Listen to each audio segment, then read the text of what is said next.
Ask the Podcast Coach for September 18th, 2021. Let's get ready to podcast. There it is. It's that music that means, hey, it's Saturday morning. It's time for Ask the Podcast Coach, where you get your podcast questions answered live. I'm Dave Jackson from the School of Podcasting.com, and joining me right over there is the one and only Jim Cullison from the AverageGuy.tv. Jim, how's it going, buddy? Greetings, Dave. Happy Saturday morning to you. And I'm here with the Dave Garofalo. Two guys smoke shops here in New Hampshire. There we go. Welcome. Good to have you back. Oh, honored you came to visit. Yeah. And glad to be on Ask the Podcast Coach. Dave Jackson, thank you so much. Oh, glad to have you, buddy. That's an amazing room that Jim is in. He's got this whole studio, and you'll hear the voice of God, better known as Ed. Ed Sullivan's with us as well. Ed, say hi. I'm just the disembodied voice over at the board. Which is always Dave, fun. Even though we're here, right? Even though we're somewhere else, we're still super thirsty. So can you? We need to hook you up with some coffee. The coffee Absolutely. And of course, that coffee pour is brought to you by our good friend Mark over at podcastbranding.co. If you need a logo, if you need podcast artwork, if you need a whole stinking website, if you need if you go branding, what's branding? If you need an audit, then go over to podcastbranding.co. And I believe, if I remember right, the logo that Dave has on his mug there is created by the one and only Mark over at podcastbranding.co. And let me grab it, Dave. We're gonna zoom in. Yeah, there it is.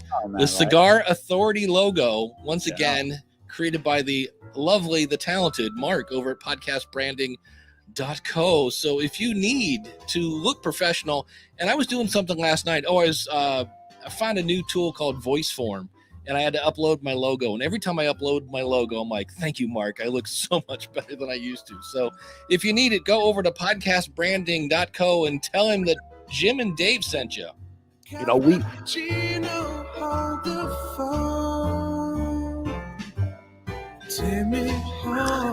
there we go. We had it for 11 years, the same logo we had for 11 years.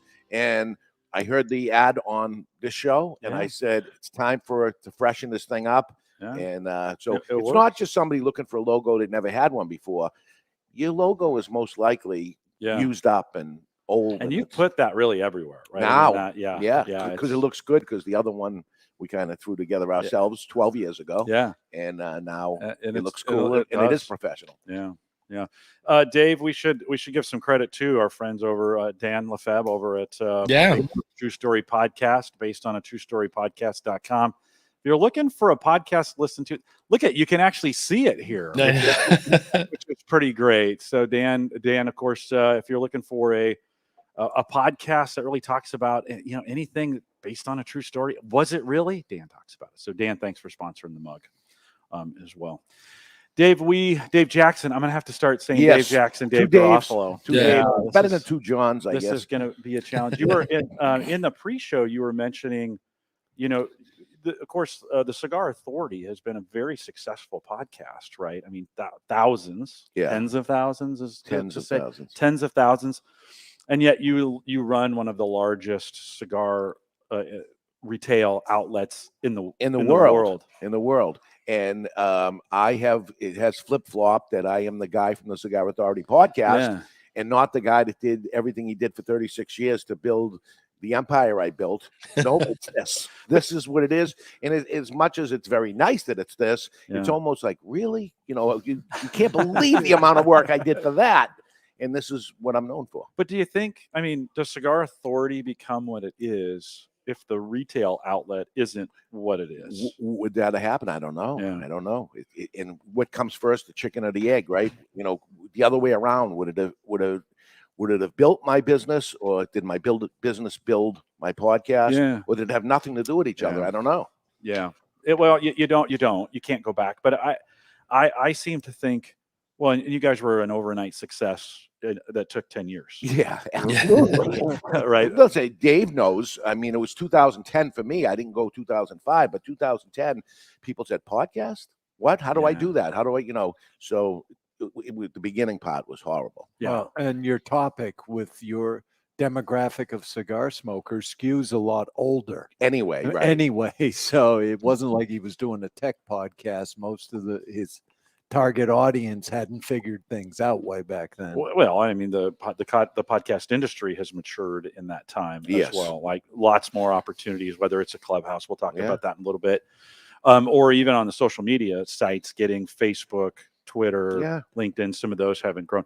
Dave Jackson, as we think about, I mean, certainly there are those in the podcasting space who have retail outlets behind them and then use those as powerful tools to continue to promote their product. But it really, as I was hanging out, we had a little after show, after party probably last night.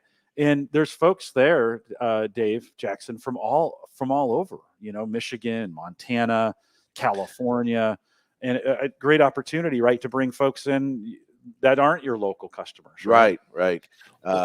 And we do have an online presence, thank God. Right. But when building the podcast, I thought I was going local, and I'm driving people to the store.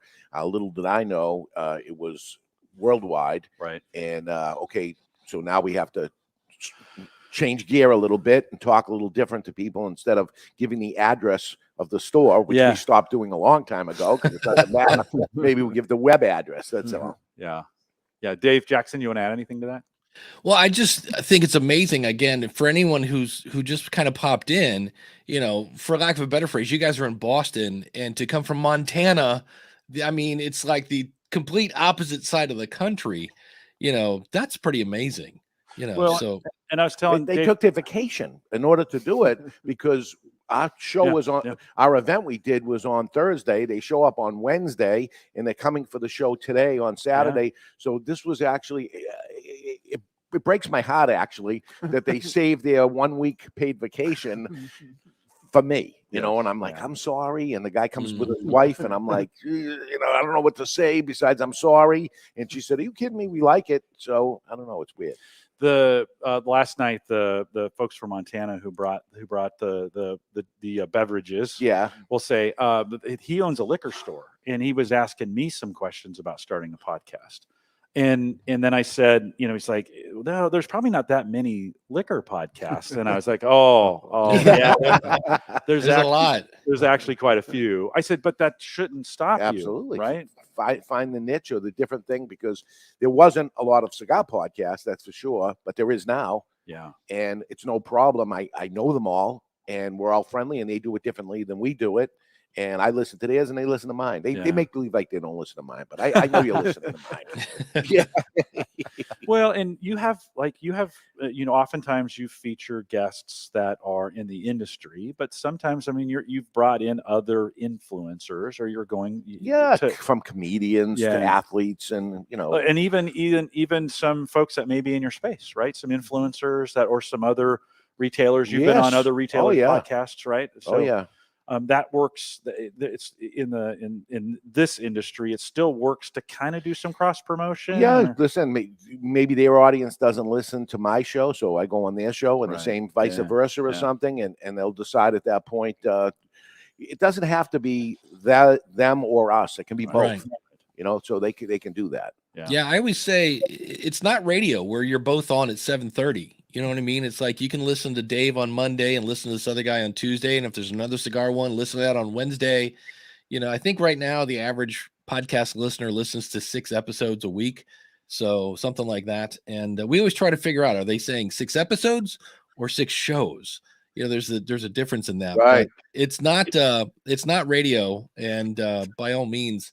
And the other thing is, when you kind of make friends with and I'm going to put up air quotes here, competition, who else can you geek out about with cigars? When I hang out with Daniel J. Lewis or, Ray Ortega or Jim or anybody, we all geek out on podcasts. And, if you cut those people out of your network, you're missing an opportunity to, find out, they may know something or bring something different to the table. So that's cool. Absolutely. Yeah. Well, you guys had like 400 people there last night? Was that the 420? 420. So talk about a little bit what it takes. And, so this is with a quarter of those folks being from out of town. Yeah. We think that's Ed. That's what you think about the number 25%. And that's much more than it's been in the past. Oh, yeah. This was obvious to me before Ed said it to me and said, ask the question. I went on stage and asked the question, and they raised their hand. I'm like, wow. And at that point, it clicked. And I said, okay, this is not about the retail store. This is the cigar. This is the podcast. It is now morphing into more podcast than it is the store, I think. So knowing that now, like you're seeing the trend happening where you're like, okay, we've got the podcast, we've got this event, they're starting to blend. Yes. Right. They're starting to blend. When you think about future facing audience engagement, what maybe do you think about differently in the future? So with my 36th anniversary, my 8th anniversary is when I started celebrating the anniversary of the store. I said, oh my God, I did this 8 years in a row. I'm going to start telling people now it's 36. Maybe it's time for the Cigar Authority to say, okay, it's been 12 years. Yeah. So can we have some sort of, like what happened last night, a little get together or something, as opposed to them coming up for the show, or do I mix them both together? This is all talk 30 minutes ago of having the conversation of what should I do? I don't know what to do, but it'll be discussed and we'll figure out what to do and some long-term goal to say, okay, what I'd like to do, by the way, anyway, is to start something and then make it an annual thing. Right. All the work that goes into the first one, and then you throw it away and you never do the thing again. Well, if you do it properly, it can be an annual thing. That's even episodes on my podcast. If I get a good podcast show, a good subject, it becomes the annual whatever, cigar of the year, the annual this, or whatever, and it makes life easy. I have to fill 52 weeks. So if I can get, 25% of those annual shows, beautiful, makes life easier. And people start looking forward to those things too. We have for the same thing that happens on our event that we did. It's always in mid-September that we have our event. The tickets go on sale the first Saturday of May. They go out one day. It's always the same. Yeah. So people are saying yesterday, oh my God, I have to go next year. When are you putting tickets on sale for a Saturday in May? And that's it. And it's always the same. Because I was going to ask about that. How far in advance do you start promoting that? Because this isn't one of those things where you you do it a couple weeks beforehand, but you might be able to pull that off. Holy cow, that's amazing. But it is in May, and it's the event's in September. So that gives you plenty of time to sell tickets if you're not. And really, when it comes down to, well, do we celebrate the store and then do we celebrate the podcast? And it's all about your bandwidth, because every time you do one of those things, it's more setup, it's more promotion, so that's where you could have them all together. This one big giant, let's celebrate the store and the podcast. I don't know if you want to do the cigar of the year, you could have this big, huge blowout. But then it's like you said, it's kind of cool. You have Christmas and then you have your birthday. I always felt bad for the guy that was, born on, I dated a girl once that was born December 24th. So she's like, I get gypped. Totally. Right. Whereas if you have multiple events kind of at different times of the year, it gives you another chance to ramp it up. But if you get too many of those, then you get burned out. You're like, oh, I got to plan another event. Here's the thing that occurred to me, right? You sold 420 tickets. You could sell 1,000. Yeah, of course. There's not enough room for the. If you combine these things, now the podcast people are pushing out the retail people in terms of what you can accommodate. Yeah. So that sort of says to me, it makes sense to separate them out, make sure the retail people all get their tickets they want for this show, and then move the Cigar Authority people to their own event. I respond a little negative to that, because I don't, as an outsider, I still want to be on. You're not excluded from. Well, I know. You can do both. Yeah, no, I know. But I want to make sure, like, as an outsider, I get in on all the Jim, insider Dave will stuff take too. your money. You can go to every event you want to go to. Well, but it does, Ed, you bring up a great point, and I think it's knowing who's going where and who's doing what. And then for you, when we were talking about it yesterday, you're adding another, so say you add another event on, or you make today a bigger day than it is, and you're involved in that's another thing for you to worry about and to plan, right? Any thoughts on economizing that in some ways, or thinking of different ways so that you can do it where maybe you don't have to do that, or even the stores. I mean, the staff in the stores are working hard during this weekend too. If you ask them to do another one, any thoughts or ideas as you think through economizing that? I'll give you one example is maybe just having the food all 100% catered, right? Yeah. Somebody brings in food for that. You don't have to worry about it. They do all the setup. But any thoughts on that, Dave? Well, it's unfortunate the way my mind works. It goes the opposite. You're saying, Dave, how do you make it easier for you? Where I'm looking at next year and saying, how about a party after the party? So the night was over, and some people went some places.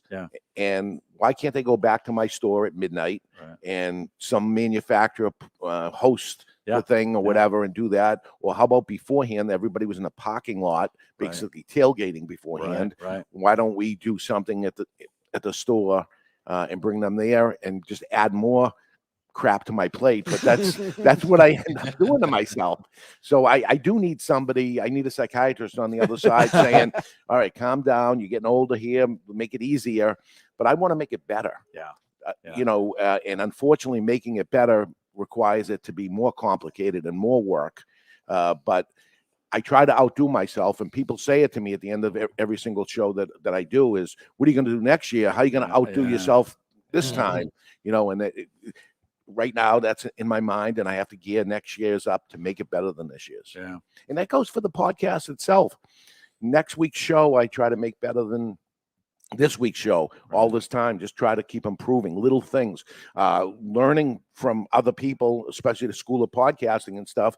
You know, we were talking about Clubhouse a little while ago of, yes, I heard it on the show and said, what can I do? And we talk about the Cigar Authority podcast on our Clubhouse on Thursday nights. And we take some of the information we get, because we really get to talk to the listeners where we don't on our podcast. Here they are telling us, and then we bring that information. So we're you know, the after show on Wednesday, the Clubhouse on Thursday, and then the show is on Saturday.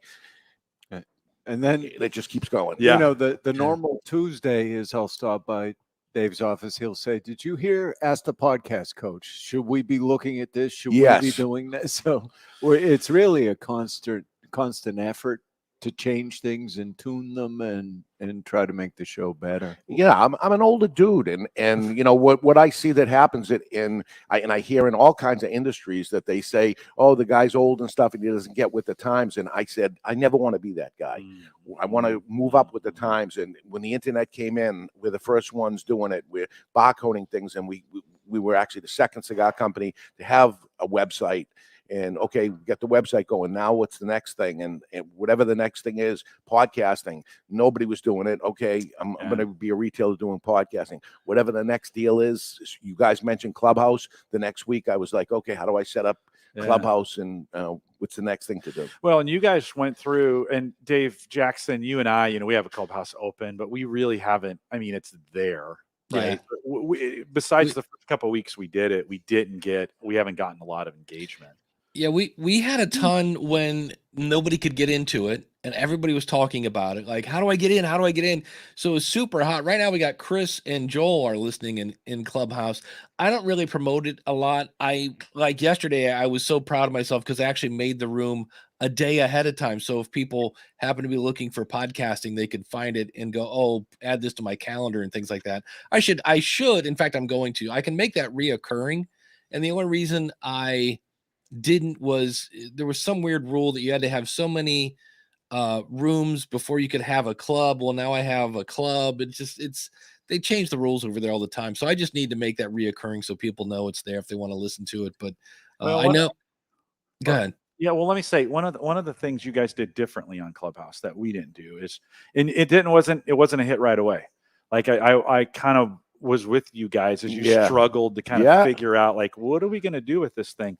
I love that it's not recorded, because nobody hears that horrible stuff that you did here. I think, but I think that's part of the secret to your success in a lot of ways. Is I hear you're having conversations on there with people who because they wouldn't say these kinds of things on a podcast. They'll say them on Clubhouse.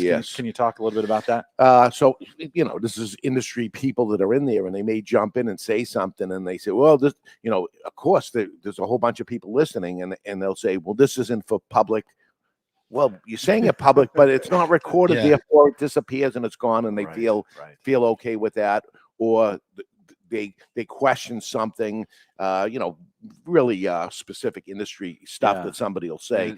But we kind of peel back the curtain a little bit on that show, and then we take that and bring it to the regular show. I would just say never assume that it's not being recorded. Yeah, well, of course, but it's just because I mean I record stuff all the time.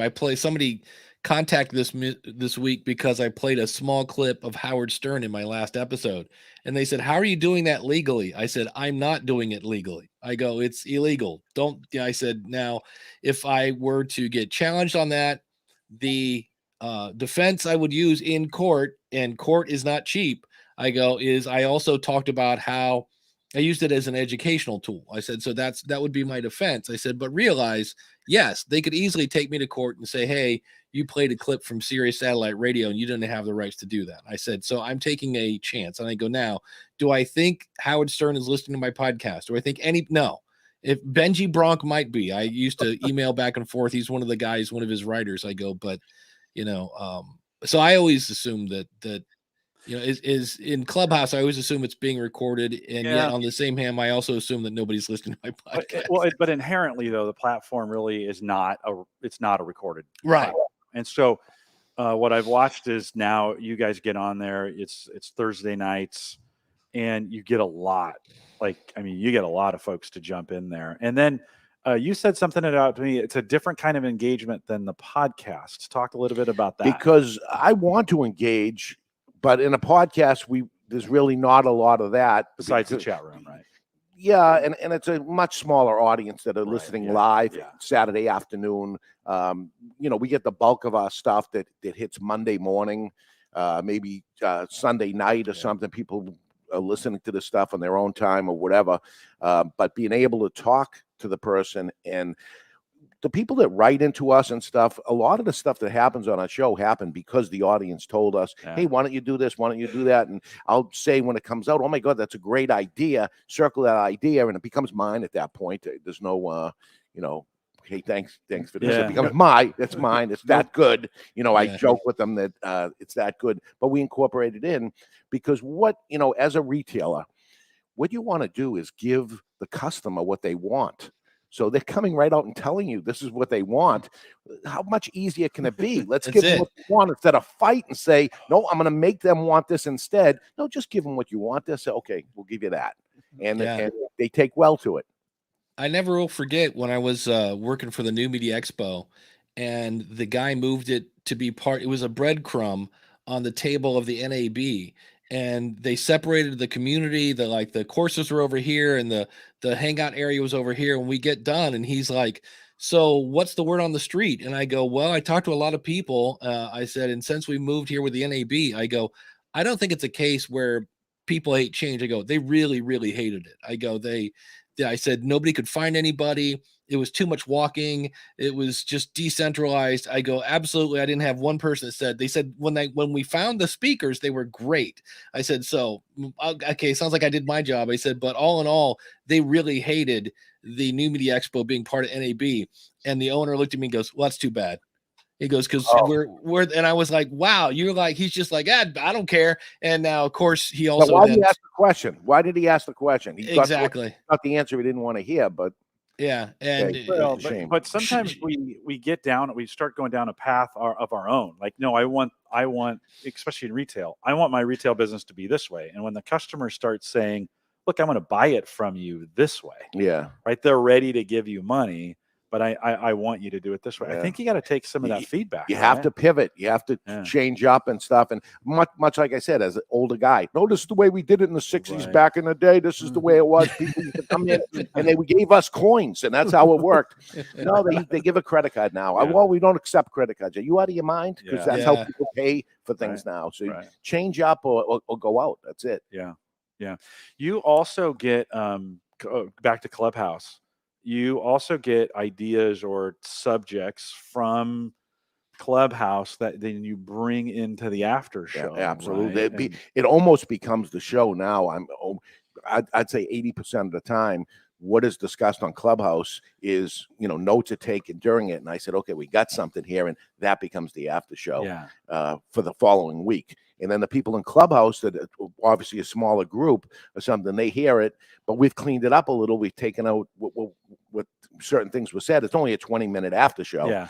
And that becomes the Clubhouse. We go 1 hour. Right. It's the Cigar Power Hour is what we call it. Right. And that was because somebody wrote into our regular show and said, I love the Clubhouse thing. There's no advertising. There's no nothing. It's just a power hour of, and I go, that's good. Okay. Cigar Power Hour. And we got to figure a monetization of that. Haven't done that yet, but well, it could again, we got to build first. It could be a lead generation tool too, right? I mean, not everything has to have, I know you disagree with that.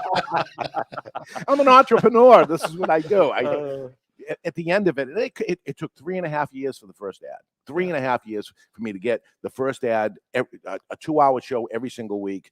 So it's not like I'm one of those guys that say, okay, where's the money coming? Yeah. I'll wait and be patient, but at least I have to have a plan ahead to say, and this is how it's going to happen, which I don't have yet, but I'll get one. Yeah. Yeah. 3.5 years, Dave. I was going to say, well, how long was that again? Yeah, there's that 3 years again. Yeah. That's we hear that all the time in podcasting, that it really kind of, that 3-year mark is kind of where things start for some, not everybody, but they start moving. Yeah. Is there a Joe Rogan out there that boom, the guy blew up and stuff? Far and few between. I mean, it's and the majority of them are never going to make 3 years. Right. I mean, I don't know what the percentages of that.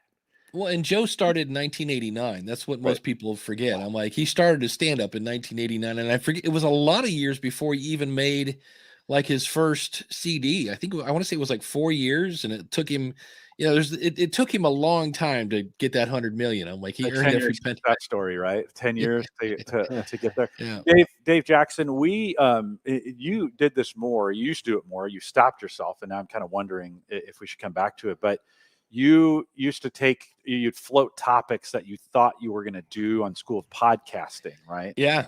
And you'd float them in this show on Ask the Podcast Coach, right? Yeah. And then you felt bad about it because you got some feedback that people were hearing the same thing twice. Is that right? Yeah. I got some feedback from people saying, hey, like I was there, I heard it on Ask the Podcast Coach, and you're doing it again on the School of Podcasting. So what I do now is a lot of times I will get the idea over here because I'm here with my live audience, and somebody will say, well, what about such and such? And I'll answer it here, and then I'll put it back in the oven and like, let me really think about this a second, because that was off the top of my head. And what I try to do now is, if I'm going to cover the more or less the same subject, it's the same subject, but maybe at a slightly different angle and maybe a little deeper than just what you and I did off the top of our head. Yeah. So, but I had somebody say, hey, it's kind of a rerun. And I was like, I always assumed that they weren't listening to both shows, but they're like, no, we like you. And I was like, okay, well, that's great.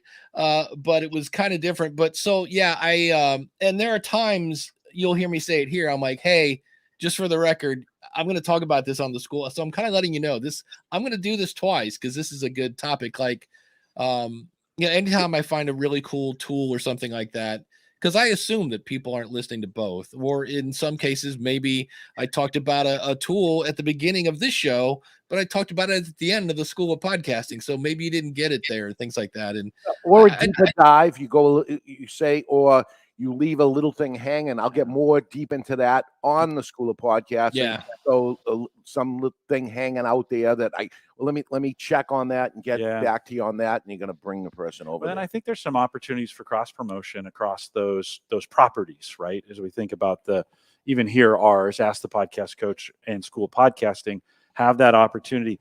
And Dave, I was going to ask you, Dave Jackson, I was going to ask you, is it bad that you got that feedback from a listener? Like, if you think those two circles colliding, how many really listen to both? And just if you get one negative comment, like, right.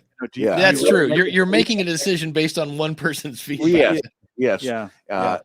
Do you look at Ask the Podcast Coach? Let me peel the curtain back just a little bit as the funnel into School of Podcasting. That was the idea. I don't know that it's worked that way. I don't think we work it that way, though, to be honest. No, I don't. I work it more. This is more gearing people to become an awesome supporter. than a member of the School of Podcasting when I think about that. It's also, yeah. So that just happened. That was just something like, hey, Patreon came out. Let's play with this thing. And it was like, all right, well, there you go. So, but from a content perspective, I think we could do, Dave Jackson, I think we could do more that would funnel folks too. Although, it would be interesting. This is where you guys do an annual survey, right? Yeah. And it would be, Dave, this would be an area like, what is that mix of, who listens to Cigar Authority? Who listens to, you have another one called Ash Holes. Yes. And then Ash. Right. Then you've got the Clubhouse and you've got the after show. Yeah. And then so you're kind of starting to think through who's funneling into what, and you may even have a situation where you want it to go both directions, right? You want to take some Cigar Authority. We even play with the people that watch us on YouTube and the people that listen to the podcast. Now that's two different people, a YouTube subscriber or something that gets that. So when we do the after show, it is only on audio. So we're talking about it during our show, and say we got a couple of thousand people that watch it on YouTube. The only way to get the after show is to be on audio only.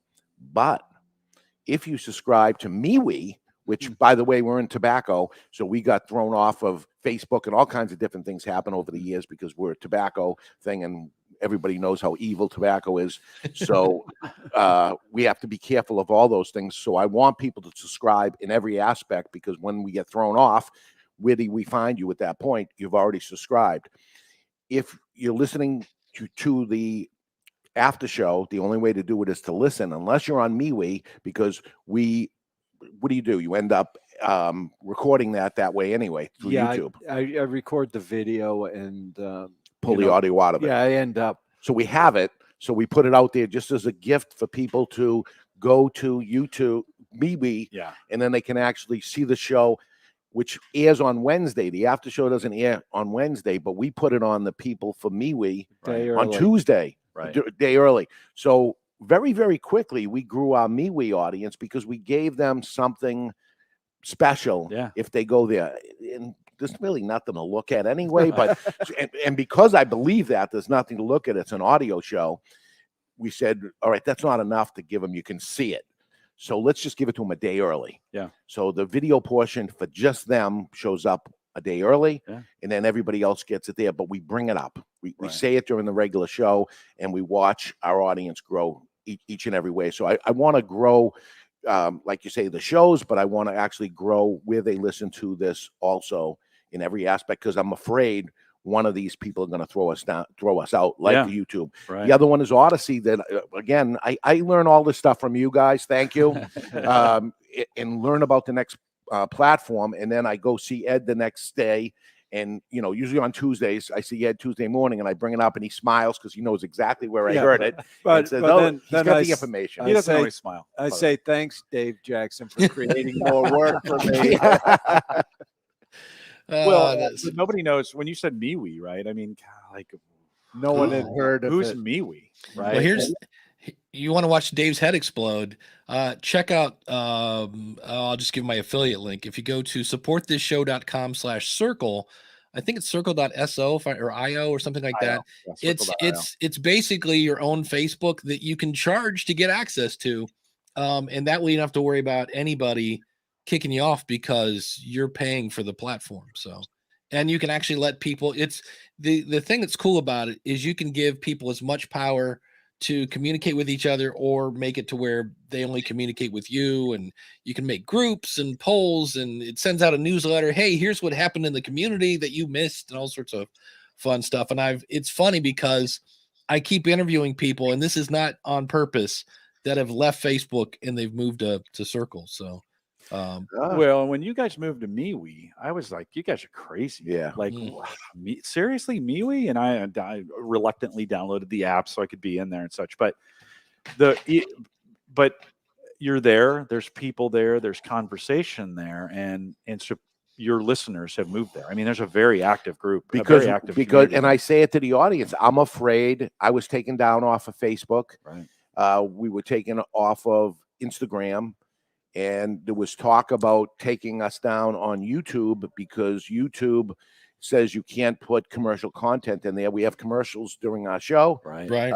and we're tobacco. Right. So I go, okay, we're going down someday. Let's start building the next thing just in case. And this is where it's critical for us to have relationships with the other podcasters in this space, right? Because someone will write to Dave and say, hey, YouTube just demonetized. So we start to get an idea of where this is going because we're all sharing our experience. And you wanted to pull it out so that we got our old content, because the second Facebook took me down, I lost every picture of my graduation and everything that I had ever put up, gone. And now 12 years of the Cigar Authority that are all on YouTube, it's going to be gone. If the day they click the button, it's over. It's already on Odyssey, though. Yeah, he moved it over to Odyssey. Which took a while, but it's done.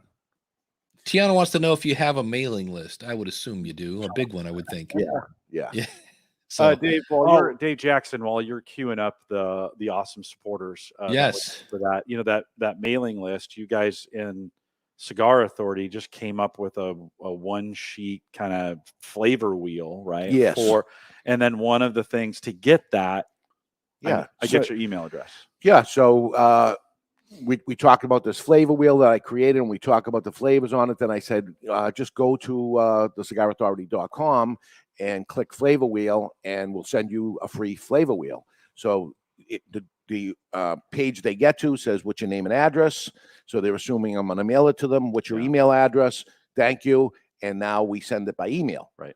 But now I have your name and address, and I have everything. And pretty simple. Just a page. Right. Just you made a page. That's it. That people download. And now they print it. Right. And that adds to it. The other one was it's both things, right? For audience engagement, now as part of the show, we do a weekly poll question of the week. When you go to answer that, we collect an email address and then count their vote in the weekly poll. Yeah. Nice. The first customer that ever came in a Two Guys Smoke Shop in 1985, I said, what's your name and address? So this has been going on for 36 years. If you can't get a hold of your customer, trying to get the new customer is so much work. The guy already came in, and now there's no way to have a conversation with them, no way to send a thank you card, an email, nothing. Yeah. What a shame. And you go back to it 10 years later, and you'll say, I wish I did. So start collecting it. You don't be a pain in the butt and send them stuff. Or spam them. Yeah. Or spam them. But at least you're able to get a hold of them and customer service them. Tell them something they're looking for. Oh, my God, we have a new show, blah, blah, blah, blah. Just want you to know. Here you go, whatever. And all of a sudden, like when we started Mewe, we go from 0 to 300 people in 1 second. That's because we have a mailing list already to say, as opposed to start with number 1 again. Here we go. Your raging fans. If you get a hold of your raging fans, you can tell them, and they'll do it. Right. Well, and speaking of raging fans and people we want to say thank you to. Before you do that, can you give me a quick pour? Give you another pour? Yeah, absolutely. You guys are thirsty. What time? Unbelievable time. Hey, can you do a double one? Sure. There we go. You ready? Thank you. I can't see what I'm doing, but that's it's so perfect. But we want to thank James over at the Dog Podcast Network. If you haven't checked it out, what are you waiting for? If you got a pooch of some sort, go over and check it out. He's got the Dog Authority. He's got, especially if your dog has, this is kind of a downer, but talk about a niche. If your dog has cancer, he's actually got a podcast about that. Everything. If you have a dog, you got to check it out. dogpodcastnetwork.com. And we always thank our $20 supporters. And we definitely want to thank Michael Delaney from babymountainradio.com. I mentioned this a couple weeks ago. I said he's been donating, but somehow didn't show up as a donator in Patreon. And so I removed him from the list. And Michael's like, hey, you're still taking my money. What's the deal? So I said, I will mention you first, babymountainradio.com. Thank you, Michael, for being an awesome supporter. The Indie Drop-In Network, if you have a true crime, a comedy, or a scary kind of story, he's got a whole audience over there that loves that stuff. You contact Greg, and he will put your episode into their network and help you grow your audience. Shane over at Tourpreneur. If you operate a tour business or plan on starting one, this podcast is for you. Glenn the Geek Hebert over at horseradionetwork.com. If you have horsies, go over and check out Glenn. He's got, I think, about 17, 18 different shows over there, all about horses. Some weird guy named Ed Sullivan. You may have heard of him. You've actually heard him this week over at soniccupcake.com. Ed, what do you do over there at soniccupcake.com? Dave, I do stuff over there, but what I actually wanted to say here is, even listening to the show today, I get a lot of value from this show. And, I would encourage listeners to support people that are providing value to you. You tip the waitress, brings you a cup of coffee that you paid for. And you didn't pay anything for this. Listen, I'm not naming names out there, but there's a lot of people out in this audience that come here for entertainment as much as for informational value. And there's a price for that too. Support the people that are giving you enjoyment and information. I do podcast stuff, Dave. It's sort of interesting. Every time you read it, you say, well, if you want your show edited, I barely accept any new people, because Ed doesn't like to work. Well, let's just be really clear. You know what it is, Jim? I only work on stuff that really interests me at this point. Yeah. So I do the cigar stuff, I do comedy stuff, a couple other things, but unless I enjoy the content, it's not even worth doing for me. Well, thanks for supporting the show, Ed. Appreciate it. We appreciate that. Felix over at the Latin Podcast Awards. This has been around since 2017. It's dedicated to enhancing the visibility of the Latinx podcast. Check it out, latinpodcastawards.com. Max Trescott up in the air at aviationnewstalk.com. So if you're a pilot or if you're into aviation, check him out, aviationnewstalk.com. And I skipped one there by accident. KJST Media. It's an LGBTQ plus founded company focused on helping all levels of podcasters to grow their podcast. Check him out. I would encourage people, if they need some editing done, support these folks who are supporting you. There we go. KJSTmedia.com. Greg over at Debt Shepherd, where he is teaching financial wellness. Kim at Toastmasters101.net. So if you're looking to develop your voice, reduce your editing time, or improve your content, Toastmasters101.net. And if you'd like to be an awesome supporter, go over to askthepodcastcoach.com/awesome. And if you want to just do a one-time donation, you can go over to askthepodcastcoach.com/store. So thanks to all of our awesome supporters for that. We deeply appreciate it. I am barely even awesome, and even I support the show. That's funny. Dave Garofalo, let me ask you this question on advertising, because we just did an ad. We did our ad. Yes. You have 3 segments during your show that you bring. Would you let another podcast that's tobacco related be an advertiser on your podcast? I think I would. It's never happened and nobody's asked, but we have advertisers that we don't carry their product. And I say to them when they came forward and said, I'd like to advertise on the show, I said, that doesn't mean I'm going to carry your brand. It's not that simple, or whatever it is. And they said, I realize that, but you have an audience, and it's not about, which is great that they don't think our show is about the sales within our company. It is national and international at that point. And we've had some for years, and we still don't carry their product. And there's their advertising that's in it, and they don't stop, so they're getting value out of it. And that's the win-win. If you're, when it comes to a podcast advertising on a show, and I'm not cheap, it's expensive to advertise, I would kind of talk them out of it and saying, people love, this is many people listen to me, but you can't put that in the bank. How many people listen? How many likes? Right. I'd like to deposit some likes, please. It doesn't work that way. So, I don't think that is a good idea. We do and it started years ago as a share cross, whatever we end up calling a magazine, Cigar Journal magazine. We do a commercial for them, and they put an ad in their magazine for us, which was really good because it's an international publication done in 3 languages. So, we got known in Germany and Spain big time because we're advertising in there, but it doesn't cost me anything. and we advertise for them. So that's works both ways.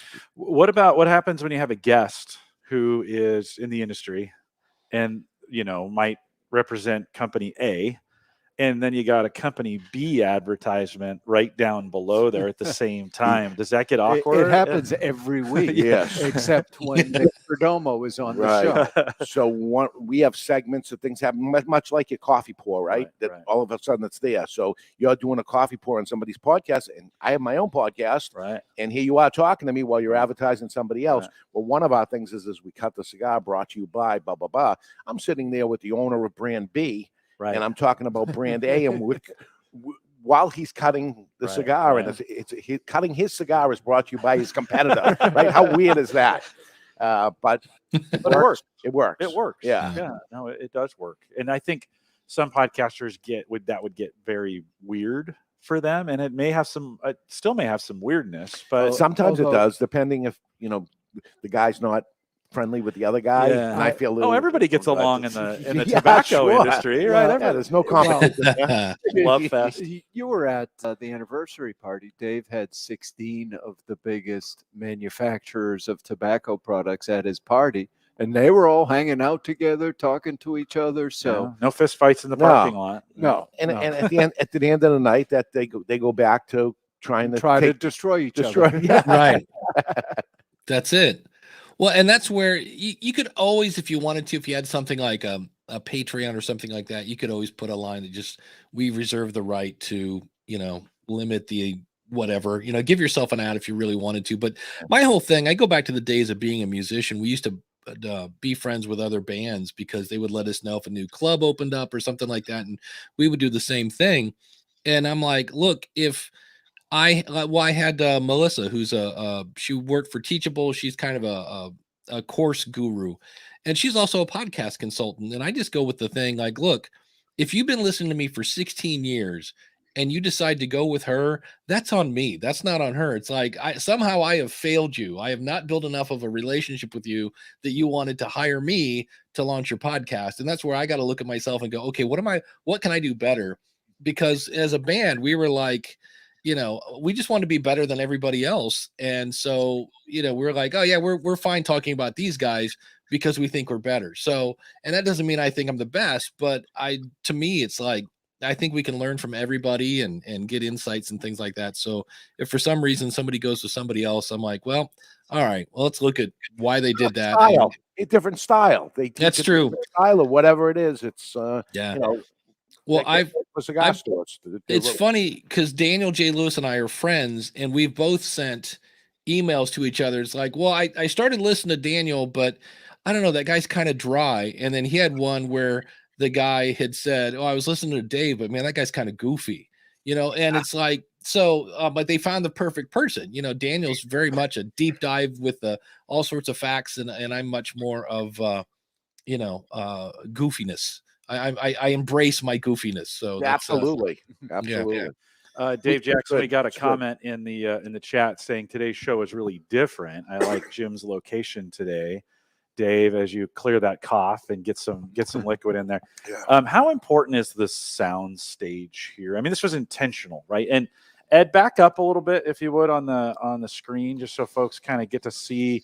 How important is this, and how do you use it more than just a place to record a podcast? I wanted to look professional for the people that come in and actually look at it. Also, the manufacturers that come in as a guest or something to come in and look.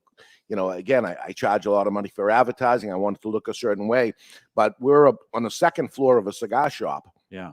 And we started this thing with folding tables and sitting on the floor of the sales floor, and people walking by us saying, what the hell is going on here? Asking questions. Yeah. Right in the middle of the podcast. But I think everything should look as professional and proper as it possibly can. When I bought this stage, very expensive to buy this stuff.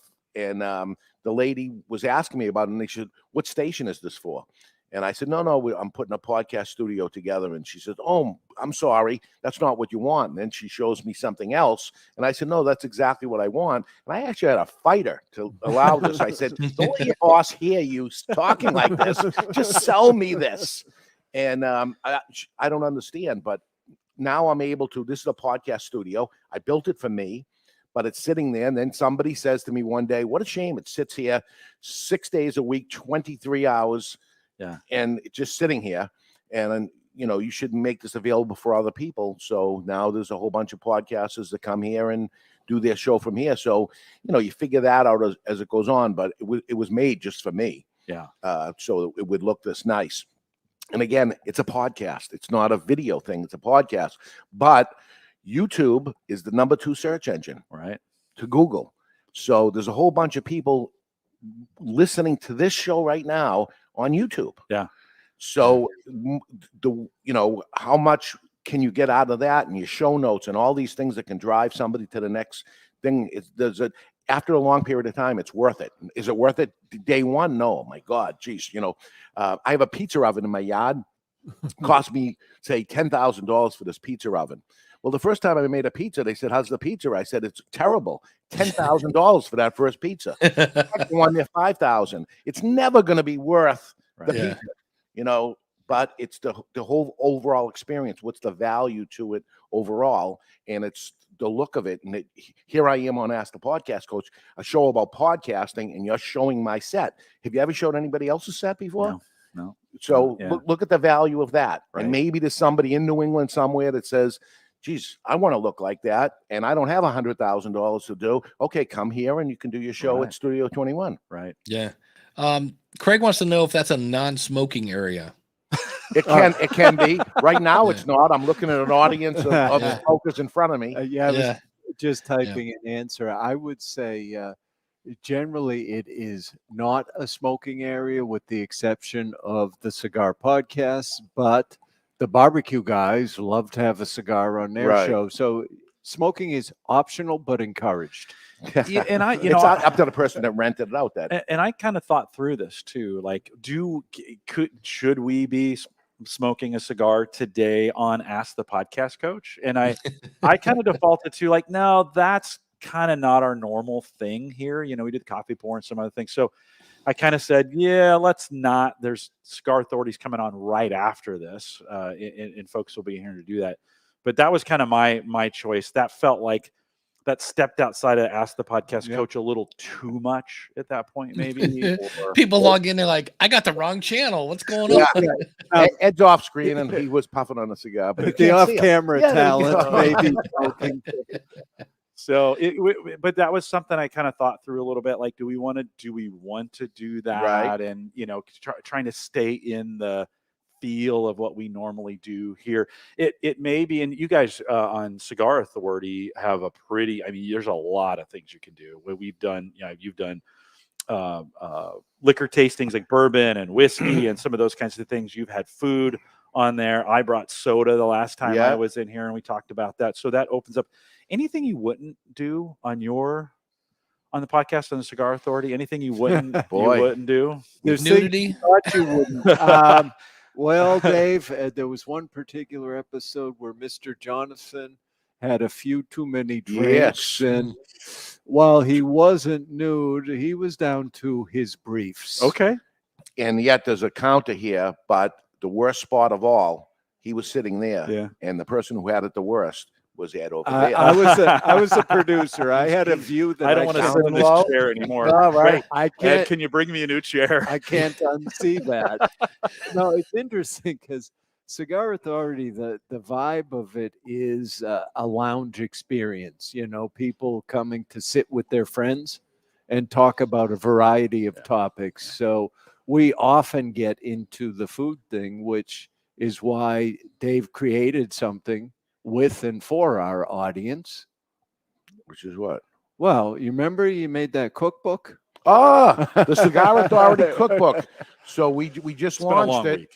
I asked some of our listeners, the raging fans, I sent them out an email, and also the manufacturers of cigars and all of us on our show, in the Ashholes, in the after show, and said, okay, everybody send me so many words about the recipe and put the ingredients in, and then take a good picture of the finished dish. I compiled it all. I made a 120-page book, the Cigar Authority cookbook, and all the money goes to a charity. And the book is now on Amazon. It's on Barnes & Noble. It's on the cigarauthority.com. And it's only been maybe a week or so that it's out there. But we put a cookbook out. It wasn't a lot of heavy lifting, to be honest with you, because everybody did their page, right? So we were able to fill it up. And I had to, have it edited and all that. So there was a little expense to it. But it's a marketing tool where we're pairing the dish with a cigar on top of it. The raging fans will see how they like it, if they feel that they need to buy that and have something like that. But it was just another engagement of the listener, and another, you'll see it. You've been here before when they do it. The people come up, they know me, they like me, they trust me, and they know all of us, and we don't know them, because they're listeners of the show, but they do feel like they know us. Yeah. So I'm just trying it out. It's another form of engagement. We talked about some things coming up in the future that we talked about. How do we continue to engage with the listener and be part of our little social club, which is the lounge experience, like Ed said. That's what we do. Hey, I know you guys, we're doing a post show, but you guys can't. You guys got to run and get ready for your show. So I wanted to get this question in. Could you publish a private video on YouTube and then embed it on your website and not get in trouble with YouTube? And I was no. You can certainly publish the video on your website, which we do. But if YouTube gets to the point where they deem there is content they don't want, your channel's going to be removed from YouTube. When your channel's gone, it's still not going to help you. Yeah, and that doesn't make a lot of sense, because you're trying to take advantage of the search engine capabilities in YouTube. Yeah. If you make those stuffs private, it doesn't show up. It doesn't work that way. Yeah. You could still do that. We do it, in fact. Yeah. It's not private in this case, right? But Yeah. Well, I want to pimp something else, because Ken says, "Man, that cigar dude is a genius." Check out Dave's book, David versus Goliath: How to Compete and Beat the Online Giant. And it's for brick and mortar stores, but there's a lot of stuff in there that you can use and apply it to your podcast. It's a great book, and that also is available at Amazon. We had Dave Grolfo on the podcast last year when I was out here, and we talked a bunch about that book. So if folks want to get more, if you love these ideas, we kind of talked about some ideas out of the book and got in. That would be a good one to go back to. Dave Grolfo, any other engagement ideas as we think about the last 2 minutes? How about a 1 minute idea? Anything off the top of your head when you think about audience engagement we haven't talked about? We do a poll of the week. We do emails. We read a few emails and we give somebody a prize each time. One thing we're working on, those that are in the audience are going to hear it for the first time, that we kind of worked it together the other day of, we're going to make a challenge coin. Yeah. And we'll make one with an advertiser on the other side of it, which we call the front. The back side is us. It's a coin. It could go either way, right? Yeah. And we'll have it so that they have that. And if they bump into the manufacturer during that course of that year, they'll get a little something from them. And we'll give this out to our care package people. That's the people that buy the cigars weekly that we're going to smoke during the show. And then we'll hopefully turn that years into something that they wish they had that first coin. And whole evolved. Barry, who's sitting here in the audience, brought it to my attention a week or so ago. It evolved over the week, talking with you and everything. And how do we turn this into more than just that? And engagement is going to be part of it. That they're going to engage with other fans of the show, I hope. This is what military does, so it's not a new idea or anything, but taking it to a podcast is probably new, unless you've heard somebody else do that. But you guys that are doing podcasts, do it. Do it. Yeah. Dave, thanks for hosting us, and thanks for hosting After the Podcast. My honor. Again. Thank you. Yeah. Ed, thanks for hosting me. Absolutely. An actual place to stay, it's pretty great. Hanging out with Ed Sullivan is always awesome. So, and Dave, where can we find all your stuff? 2guyscigars.com, the number 2guyscigars.com if you want cigars. If you want books and things like that, it's davidgaroppolo.com or Amazon and all those places or whatever. But the hell with Amazon. davidgaroppolo.com. And the United Podcast Network is where we network all the shows that happen here. So you can check that out also. Nice. Jim, are you doing an episode this week? No, I took the week off. I'm here. I'm going to say you're on the road. Yeah, no, I took the week off. How about you, Dave? This week, I believe I'm going to do the episode I've been talking about for like a month and a half, and that is breaking down the different features of the different podcast hosts. Because I saw somebody this morning that said, like, what's the difference between a free and a paid host? And the answer is, what's the difference of, let's say I had a flat road in Oklahoma and a flat road in Arizona, and I took the same Corvette and put it there. It's not going to go any faster. It's the same thing. It's all the features on top of it that make the difference. So I'm going to break that down and kind of, which will go over well. I'm going to Pittsburgh next week, so maybe while I'm there, they'll be like, hey, that last episode, you're fired.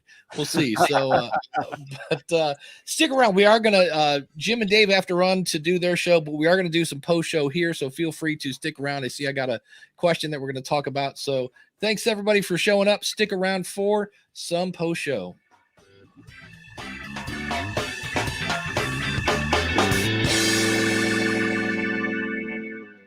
And if you, I thought, let me do this real quick. If you haven't seen me talk about this yet, it's called Voice Form. So I thought I would do a quick demo. And of course, if you want to jump in, askthepodcastcoach.com/join.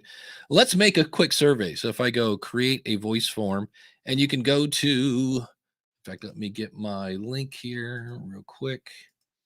Because this is an affiliate link. Voila. If I say I want to make one from like, well, here, let's just look at this one, podcast feedback. If I say erase me later 2, I've already got one. You can see where it's already got a built-in questions. And in fact, let me just, if I go here to distribute, and I will throw this in the chat room. And if you all want to go click on that, that'll be fun. But what's cool about this is I can go in and analyze what people have done. The thing I love about this tool is if I go into all the voice forms, I have one here for the September question of the month. And what's cool about this is I can go into my responses, and you can see where one is called audio. And all it is, it's where your audience can basically leave an audio feedback. So if you want to get feedback on a specific episode or your audience or anything like that, it's pretty slick. And what I love about it is when I go to analyze this one, and I go to this audio response, I can click here and download all of the audio responses. With one click, it'll download it as a zip file. So it's keep Dave honest in the post show. Yeah, absolutely. So that's a new tool I'm playing with, and I'll probably I like SpeakPipe. I like Telby. The reason I like this is it was $69 for a lifetime, and it's 500 replies a month. I think you can get. So it's a pretty slick tool. But that's something I'm playing with, and I saw Mystic had said, "What happens if I add my Bible study to YouTube? It might be taken down." Maybe. One way to find out. I think the only thing that gets people riled up about the Bible is when you start quoting Exodus and, you start using the word abomination. That's when people get a little crazy. So, you either A, censor yourself and talk about how, I don't know, God loves you instead. Or, I don't want to get all, I'm talking about one of those subjects, right? Religion, politics, and abortion. So, well, I should stay away from that. But, there are a lot of religious podcasts. I know that a lot of people put out sermons. I don't know that that's the best thing, but it is better than nothing. Would it stay when you say, do you think it'll stay around the Bible study on YouTube? I don't know. Let's I'm sure. Let's find out, shall we? If I go to our good friend YouTube, and again, if you want to jump in, I'm at askthepodcastcoach.com/join. So let's go to YouTube and let's go Bible study.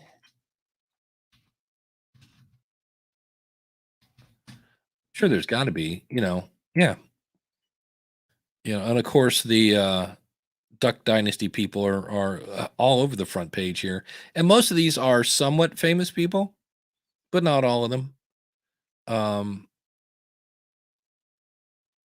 Which is the best Bible?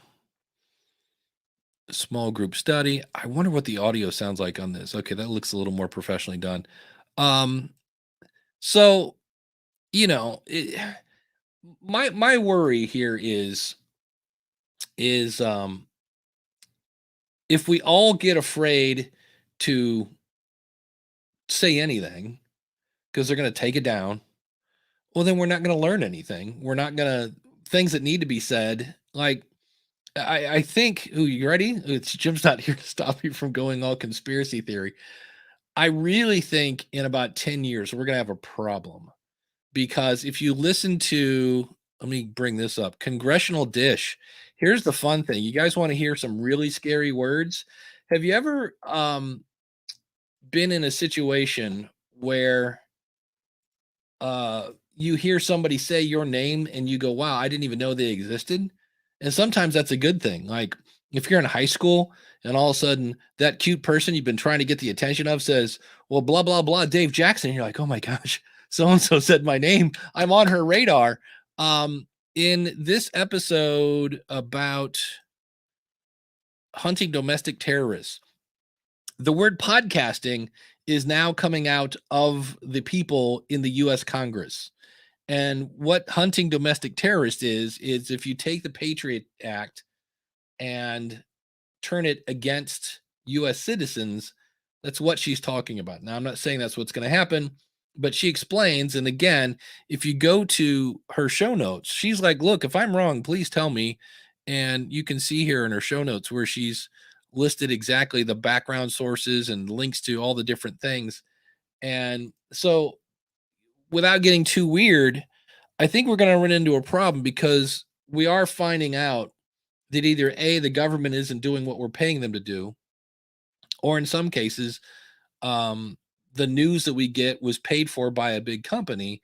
And then you've got people on the ground that are using these tools and like saying their opinions. In Australia right now, they've kind of outlawed opinions. If they don't agree with your opinion, you can be fined in Australia. And I was like, what? And so I think we're going to run into a problem. I think the internet is going to cause a problem, because I love, I just started watching the morning show on Apple TV, and in season 2, there's a guy, and he's very much aware of what's going on in social media, and he's much more aware of that.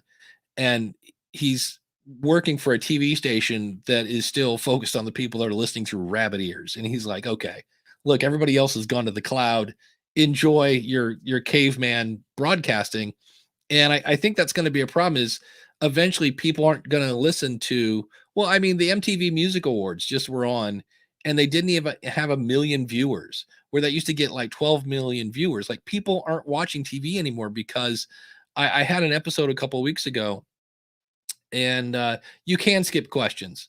Let me come back to that. But people were listening years ago, and they're not. And I think one of the ways that you can kind of herd cats is if they're all getting the same message. You can say everybody to the left, everybody to the right. And now with the internet, we're not always getting our news from the same place. And so we have people questioning things and things of that nature. But yeah, Steph had asked, in voice form, you can't, by default, they're all required. But I can go in and say, make this optional. So, but I think that's going to be a problem in the few years and I think they're going to find a way to either cause a problem for podcast hosts, or something, because we're getting popular enough to where, I get my news from No Agenda and Congressional Dish, and I love Jen Briney, because she's like, look, it's on page 347, and like there was a baby seat, for lack of a better phrase, that killed almost 100 kids, and the U.S. government doesn't have the power to recall it. We have to go to the company and go, we're going to recall that because that's not safe. And they go, well, hold on. Like, wait, why are we asking for permission? And again, so I think that's going to be interesting to watch as we go forward, because this they're working on legislation that's very broad sounding to where they could classify you as potentially, somebody who's trying to lead a group because you believe that. So but yeah, so it'll be fun to watch. So I say that to go back to the original question. If I put my Bible study on YouTube, will they pull it down? I don't know. But I also know, and here's the other thing, and Jen brought this up on her show. If you turn on the news right now, we are the most divided we've ever been, ever. And yet every time I'm at an event or something like that, I'm not saying we are all holding hands and singing Kumbaya, but what I see on TV is not always accurate. And now I live in Ohio. I'm not in New York. I'm not in LA. But if you watch there's a thing on Netflix, The Social something, and it's all about how, because if you wonder, like my ex-wife, God bless her, is about as far right as you can go. And she wasn't that way when I was married to her, but she is like, holy cow. But if you think about it, if all you watched was stuff that fed that mentality, those people over there are like, how can you even think this? That's ridiculous. Well, if you're in another bubble that is nothing but that over and over on a loop, they're looking at the other people going, how can you even think that? So I think that's where podcasting comes in. I did an episode a couple months ago, and it was kind of a weird episode for me, but I had this on my heart. I was like, I think we can beat them at their own game, and that is by delivering the truth. Because I think when societies lose what is the truth, then we're, game over at that point. Somebody was talking about science. I said, the thing I haven't heard in a long time is, remember, science used to be like Dr. Smith would do a study, he would document his steps, and then he would have his outcome. And then Dr. Smith would give it to Dr. Jones. And in some cases, Dr. Jones didn't even like Dr. Smith, but that's okay. He was a scientist, and he would go through the exact same steps that Dr. Smith did. And at the end, if he got the same exact results, they could go, yep, this is peer reviewed, was the buzz phrase, peer reviewed science, meaning, yep, we were like Santa. We had our list and we checked it twice. And the thing that really blew me for a loop was, if you research when everybody and their brother was saying fat was bad for you. Fat is really bad. We all went low fat. And of course, if you pull all the fat out of your food, it tastes like cardboard. So how do you fix that? Well, you dump a bunch of sugar in it, and now it's yummy. Okay, well, go back and look who paid for the study on is fat bad for you, and you find out that it was the sugar industry. And you're like, wait, what? Yeah, the sugar industry paid for a report that was then reported that fat is bad for you. Everybody quit eating fat, and we dumped a bunch of sugar in it. And I was like, oh, and that's not conspiracy theory nonsense. Look that up. So anyway, so I know I'm on a tangent. As long as you don't go after our religions or call people for a crusade, and do not make questionable statements like saying Darwin is wrong. Yeah, well, and that's where we need to be. Yeah. Craig says we're losing the ability to disagree with someone and still be friends. Yeah. That's really it. That's what it boils down to. Is it used to be, I go back to, again, even stupid stuff. Like who's the best guitar player? And somebody will say Eddie Van Halen, and somebody else will say, well, Jimi Hendrix. And then somebody else will say Randy Rhoads, and you would at each other and explain, oh, how could you think that? What about Stairway to Heaven? Come on. And at the end, you're like, all right, well, whatever. I got my views, you got yours. And now it's like, if you don't agree with me, you're an idiot. And it's like, calm down a little bit. So it'll be fun to see. So any questions on, let me prime my own pump here on media hosts. Because here's the thing I'm going to say in that episode, that I saw somebody today said, hey, I'm thinking of leaving Anchor. What's a good host? And how do they, like, people are looking for hosts to bring them an audience.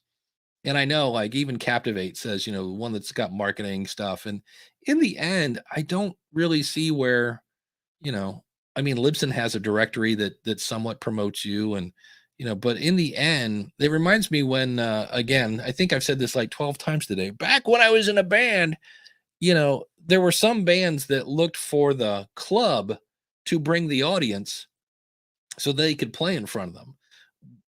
My band did it the direct opposite. We went out, and any bar we're at, we built our audience and we connected with those people. And then those people followed us to the bar. We brought the audience, which made the bar owners want to hire us. And I think it's the same way with a media host. I don't think media hosts bring you an audience. I think it's a little bit, I'll give you an example. If I just drove to Tennessee in a Toyota Camry, all right, not uncomfortable, but if I was doing another 15 hours in a car, I'd want to take my brother's van because it's made for long hauls and it's a little more comfortable. And so I think media hosts boil down to, what do you need it to do? What's the interface? The one that's the most comfortable to sit in to you is the one you go with. And then there are different, I'm going to get into the different pricing models because obviously there's free, which I don't support. Then you have the Libsyn, Blueberry, Podbean model, and then you have the Captivate, Spreaker model, and then there's one, I think it's Castos, that has a like free for all. You can have as many podcasts as you want, as many episodes as you want, as many downloads as you want. And I'm like, that's kind of a bad business model, because I know before I got hired at Libsyn, somebody was using Libsyn for what do you call the tones for your phone? But that's not it. So answer ringtones. There we go. Somebody's using Libsyn for ringtones and was just getting boatloads of downloads. And we're like, yeah, that's not really what we're designed for. And so when I see that business model, I'm like, somebody's going to abuse that because you've left the door wide open. How many hosts are there now? I quit following them. I used to have a podcast on every host when there were 6 or 7. And I just quit. I was like, and that's the other one. When a new one comes out, if it's not giving me something brand new that I've never heard of in another host, it's kind of like, well, you got Ford and Chevy, and now you got the new Yugo. And it's like, why would I try this one when these have been around for a while? And if we go with that analogy, the Yugo was super cheap. But there are times when it's not. To me, I had one. When I was looking at moving the school of podcasting, there was one that was cheaper and it was brand new. And I was like, I'm not putting my business on a brand new business. I mean, there may be absolutely nothing wrong with that, but I don't want to bank on something that's brand new. And that's the hard part of this episode is I'm trying to do this factually and then have my opinions at the end. I'm like, here's what this feature does. Here's who it's for. Here's, it's that whole 9 yards. So Steven says science is about disagreeing and questioning and challenging things. Not good for helicopter parents and triggering warning people if you agree to disagree. Yeah, that's true. Blueberry and Captivate have WordPress plugins. So does Libsyn, for the record. And I want to say Podbean does. I just, at this point, again, and this is where it's my opinion, I wouldn't use WordPress for my feed. I have a love-hate relationship with WordPress. So I'll give you an example. I use Blueberry for the podcast review show. Well, when I move that from WordPress to Podpage, which is tricky because you got to be careful to redirect that feed before you move it. I've had somebody do that. They were on WordPress, moved to Podpage, and then killed their WordPress before they redirected their feed. And when you killed Podpress and WordPress, you killed your feed. And so their podcast wasn't updating because the thing that generated it, you just deleted. So if you're moving from WordPress and you're using WordPress for your feed and you move to Podpage, so what I did is Blueberry has, like Libsyn, has a feed that they will host. Now, Todd and Mike don't really talk about that because PowerPress is easier, but I actually redirected that PowerPress feed to the Blueberry feed, and I actually used the Blueberry backend, and it's not pretty. It's very simple, but I don't do that crazy show notes. So I use Blueberry for that. And so you can use Blueberry without using PowerPress or anything like that. learn from you not to host your podcast feed. Yeah, it's just it's not guaranteed to break. It's not guaranteed to be bad. I've just seen it enough to where, and I've seen enough problems with myself with WordPress. I mean, I spend $300 a year on WordFence to keep the school of podcasting from being hacked to death. And I get things on a weekly basis. If I think about, probably a weekly basis where it's like, hey, somebody's trying to hack your website. And I was like, that's why I spend $300 on WordFence to keep that. 301 redirects puzzles a lot of people. Feeds in general. One of the things I'm working on for the School of Podcasting, I have it in there now, but I'm going to kind of redo it, is when I was first started driving, the first thing my dad showed me how to do was how to change a tire and how to change the oil. Because if you don't do those, you're in bad shape. And so I kind of want to take that approach and just say, look, I'm not going to tell you how to read an RSS feed. Here's the code. But you have to understand that Apple and Google and Spotify are mirrors of whatever's in your media host, whoever that is, Libsyn, Captivate, whoever. You put it here, it gets reflected here. It's on about a 24-hour delay so that you know, hey, I can't delete this without redirecting it first, because otherwise, Apple is still looking at this thing that doesn't exist. So, and I see people shoot themselves in the foot a lot with that, unfortunately, working at Libsyn. So, or they just don't understand it. They'll want to move to Libsyn. Hey, I'm moving from SoundCloud to Libsyn, and I'll go to import their feed, and I can't because they've redirected it already. And I'm like, well, the good news is you've done some research. The bad news is we're out of sync here. I'm like, you redirect the feed after I import it. So what's the take on separating RSS feed hosting and media hosting? So not host the RSS feed.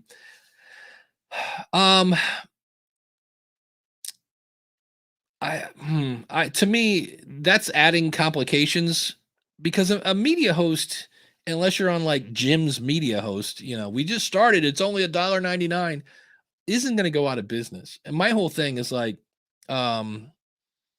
TalkShoe. Oh, there's some sort of like sermon cast. There are like 3 or 4 places that you don't want to go because they don't have 301 redirects. Kajabi doesn't have a redirect. So for me, that's because if the RSS feed is someplace else, that means you've got to do, it's back in the day when I first started in podcasting, I had an app called Feed for All that I would do my feed in, and then I would do my website in Dreamweaver. And that was a pain in the butt. So when I heard about WordPress, I was like, oh, wait, you can do a blog post and it'll make your feed? That was like the best thing ever. So for me, I don't know that I would go that route to separate it. Because I let the media host take all the bandwidth for the feed, because the one time I really had a problem with the School of Podcasting, I was getting a bunch of Russians trying to hack my site. And I went, at the time I was hosted on HostGator, and they said, whatever is, see if you can get into your website, and whatever's chewing up all this bandwidth, see if you can delete it or move it or something. And the thing that was taking up the most bandwidth at the time was my feed. It was just getting pounded. And it was and again, it's not a PowerPress issue. It's just a WordPress, people love to hack it kind of thing. And so I redirected my feed over to Libsyn, and, I'm like, hey, let them hack that. I'll let Libsyn handle that. Can I host the SOP on Teachable, or would you lose my SEO juice? Yes, I would. That's why I'm not on Podpage, because I think I would now. Brendan at Podpage is working on a deal where I could set it up so that if anybody went to a page that used to be on WordPress, it would redirect to the exact same content on Podpage. But I haven't. To me, I'm like, I don't know if I want to go through that right now. What does anyone have for getting better content when your audience doesn't respond to a poll? Well, there's one trick. It's an old radio trick. And that is where you go, hey, we asked the question, how do you get more people to respond to a poll? And we have the answer here. Carl from Poughkeepsie says that maybe you make up a listener and answer the question for them, so people see that if you actually answer the question, Ken will read it on your podcast. That's an old radio trick. I called up once because I'm listening and it's like, hey, it's Rockin' Rick. And somebody said, hey, Rockin' Rick, can you play Huey Lewis? And he's like, on NCX, boom. And I was like, that's awesome. It's like magic. So I called him up like, hey, can you play some Judas Priest? And he's like, no. Do you want to recommend Loverboy? And I was like, okay. Hey, Rockin' Rick, can you play some Loverboy? And he's like, on NCX, boom. And like 5 minutes later, there it was. So you can kind of prime the pump in some cases by, having your cousin. Now, don't fake everything, but, sometimes you might have to have somebody help prime the pump. And then that's where an email, social, you can ask it on the podcast. Make sure there's a link to it in the show notes so people can get to it. But I, for the record, every time I do a question of the month, I'm waiting for the month when I go, well, it's the last week of the month, and here are the answers for the question. The question was blah, blah, blah, yada, yada, yada, and you said this. All right. Well, thanks for the question. I'm just, every time I put that out, I expect nobody to answer. So RSS feeds don't cost a lot of bandwidth, only the media. It is a text file, but when you have 780 episodes in it and you write extensive show notes and you get thousands of people downloading it in a couple minutes. Yeah. When I logged into my, back in the day, again, the HostGator account, it was just getting pegged like a robot was just hitting it and hitting it and hitting it. So even though it's a little baby text file, it was chewing up some serious bandwidth. So keep that in mind. Craig says, I'd put out content that excites you. I'm sure it'll hit with a lot of your listeners. Yep. That's one too. I have a hard time with the question of the month. I really do. I'm kind of out of questions for the questions of the month. I'm like, what? Because it's like, what do I want to know? And then it just sounds like I'm doing market research. And I'm like, is that entertaining to listen to Dave do market research? And then it's what would my audience want to know if they could ask each other? So it's kind of weird. If you put out an ad in a supermarket and have some pieces of paper with a phone number, remove the first one. Yep, I did that at a college. I did that exact study. I had the exact same thing in the cafeteria. One was about 10 feet that way, and one was about 10 feet that way. And I pulled off the first two tabs at the bottom on the one on the left. And within a week, all the tabs were gone. And I didn't pull any tabs off the one on the right, and they were all still there. Daniel says the other problem is that pre-podcasting 2.0, many apps will read down the whole RSS feed every hour. Yeah, I'm playing with I'm very close to, I've been listening to shows on Fountain that are, streaming Satoshis and that whole 9 yards. And that poor guy, Oscar, keeps shooting himself in the foot. And I emailed him, I let him know. And, but he's messing up that app a lot. And I'm like, I think I'm going to go try something else. So even if your feed is only 0.5 megabytes, that's 12 megabytes per day per listener. There we go. Ken says, I'm going through a tough time right now and having a hard time priming my own pump. Yeah, that is true. One of the things I did is when I'm blessed enough to have somebody send in an email that says really nice things, I started about a year and a half ago saving those, because there are times when you wake up and you're like, I don't know, just not. I mean, I have one show I finally just was like, I'm just going to let this one go. I just don't have it anymore. But there are times when I will read those emails and I'm like, okay, that's who I'm talking to. That's the person that's listening. And that will kind of put some gas back in my tank. So Craig says, I love hearing from other podcasters. Yep, that's me. And the other thing I like this one is there's always kind of a weird, tricky. Oh, that's why Dave asked that question. Because this month's is, if you go to schoolofpodcasting.com/question, it is what was the last thing you recommended and why?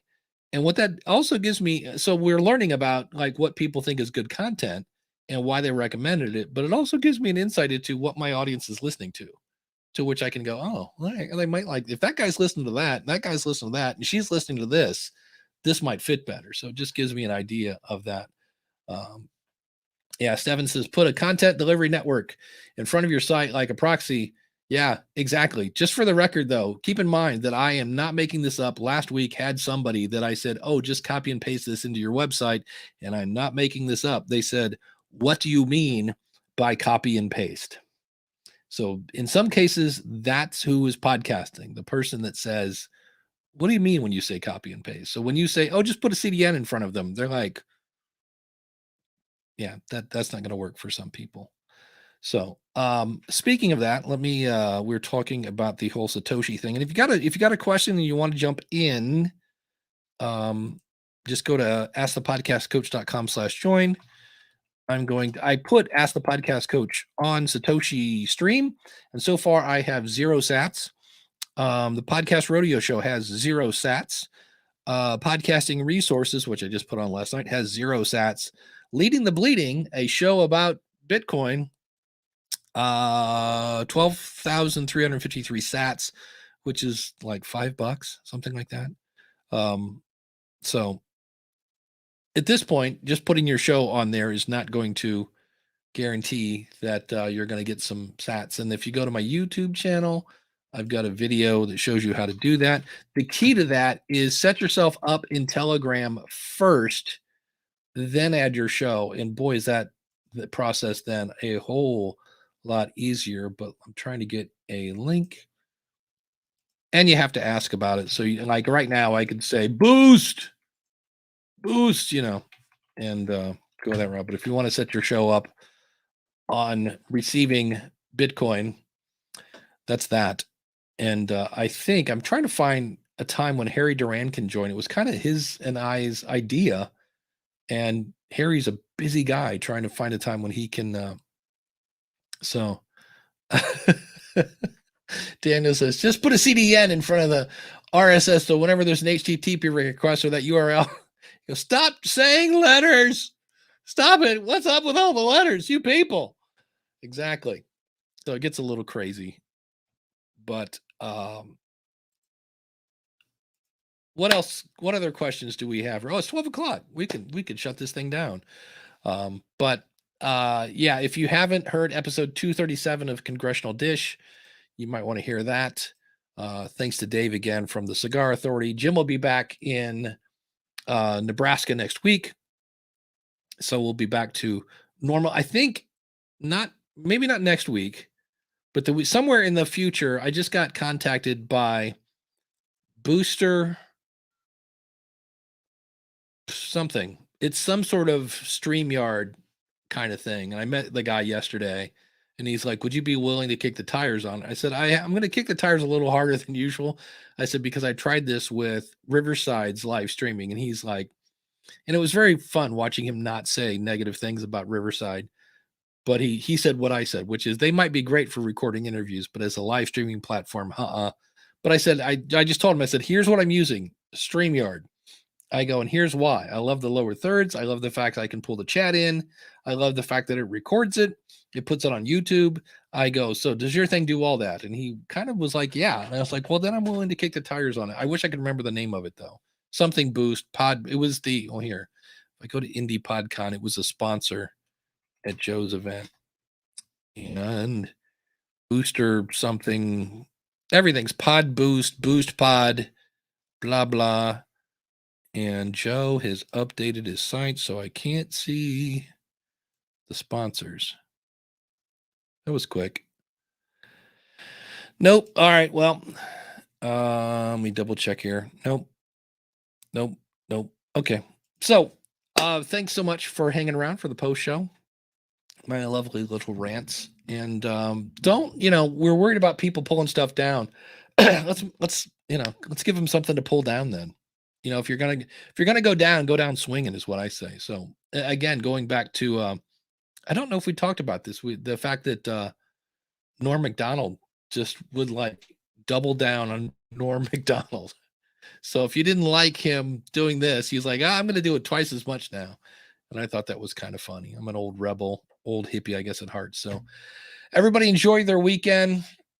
If you're of a praying person, I got a fun afternoon with my sister who's pretty high on the autism spectrum. And I'm going to a birthday party filled with, my uncle's 97. and my aunt is 94 and my sister's not vaccinated, it turns out. And I was like, how are you not vaccinated? So I have to now kind of politely tell her that she's not coming to the birthday party, and that's not going to be fun. Yay, Saturday. So I will see you guys next week. Hang in there, and thanks again. Take care.